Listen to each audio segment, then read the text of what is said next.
The streets of Detroit in the late 60s and 70s hummed with a dangerous energy. The city was a melting pot of ambition and despair, where dreams were often overshadowed by harsh realities. Motown's music masked a grim reality. While the soulful tunes brought joy to many, they couldn't hide the crumbling infrastructure and the growing divide between the rich and the poor.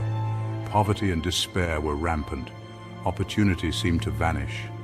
The once thriving industrial hub was now a shadow of its former self, with factories closing and jobs disappearing. Into this void stepped Eddie Jackson and Courtney Brown. They saw the city's decline not as a barrier, but as an opportunity. They were young, ambitious, and hungry for a different life. They refused to be victims of their circumstances. They found their answer in the heroin trade. It was a risky venture, but the potential rewards were too great to ignore. It promised wealth, power, and respect. The allure of fast money and the chance to rise above their surroundings was irresistible. But it was a dangerous game. The stakes were high, and the consequences of failure were severe. One played with lives hanging in the balance. Every decision could mean life or death, not just for them, but for those around them. Theirs wasn't the reckless violence of the New York gangs. They operated with a different kind of ruthlessness. Eddie and Courtney were different. They were thinkers, planners, always a step ahead of their rivals. They were calculating and shrewd. Every move was meticulously planned, every risk carefully weighed. Their empire was built on strategy, not bloodshed. They understood the power of influence and control. They understood that violence drew unwanted attention. Keeping a low profile was key to their success. It was bad for business. Discretion was their greatest weapon. They preferred a subtler approach, cultivating loyalty and fear in equal measure. They knew that true power came from respect and fear.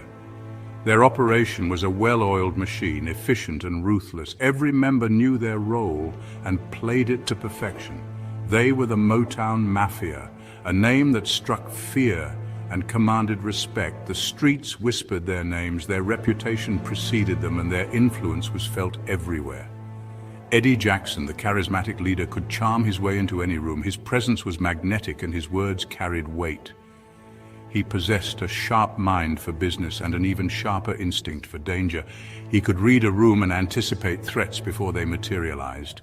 Courtney Brown, his trusted lieutenant, was the enforcer.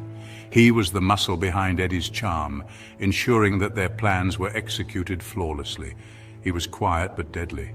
His loyalty was absolute. He was the silent guardian, always watching, always ready to act. Together they formed a formidable partnership. Their combined strengths made them an unstoppable force. They were an unstoppable force. Their confidence was unshakable and their resolve was ironclad. Their ascent was swift and brutal. They climbed the ranks with a relentless drive, leaving their competitors in the dust. They rose from the shadows of the city to become its most powerful players. Their influence was undeniable, and their presence was felt in every corner. Their empire stretched far beyond Detroit's borders. They expanded their reach, making connections and deals that extended their influence. Their influence touched every corner of the city.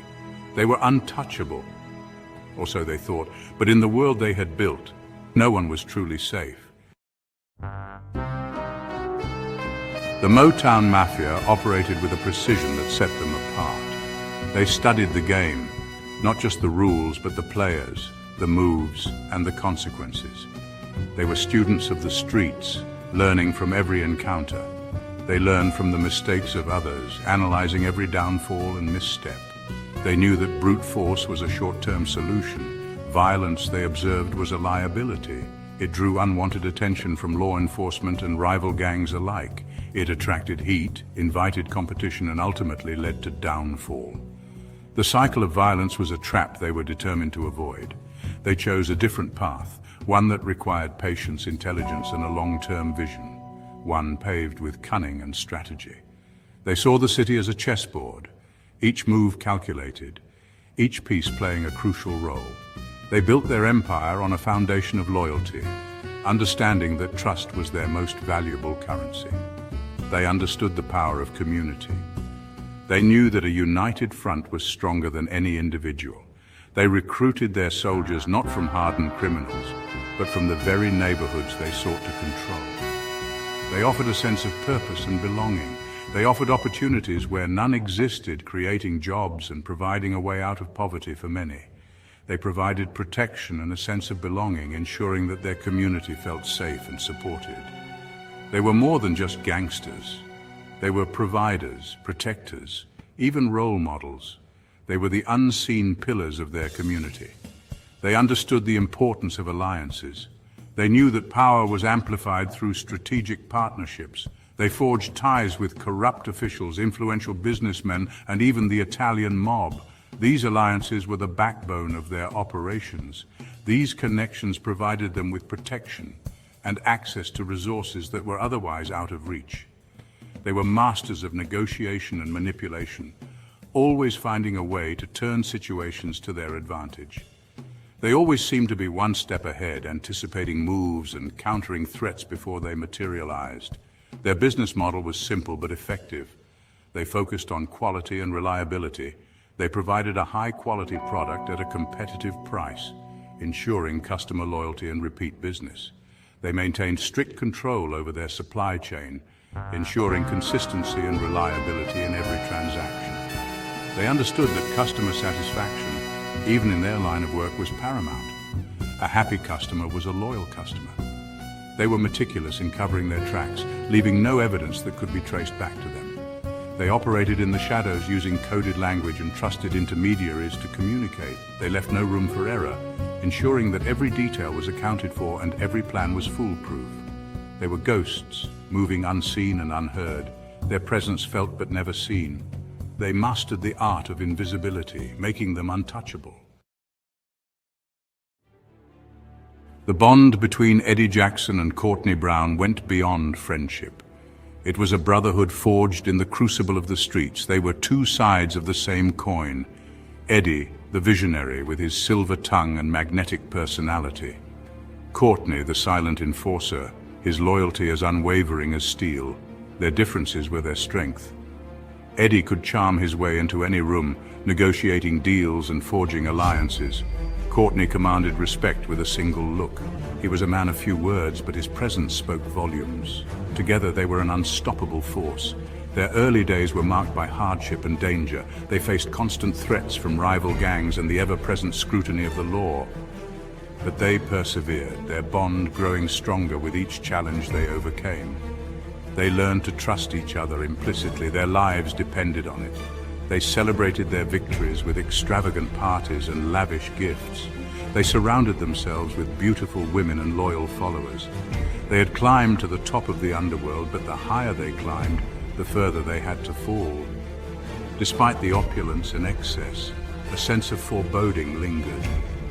They knew the game they played was dangerous. They had made enemies. Their past was catching up to them. Section 4 community, a shield and a sword.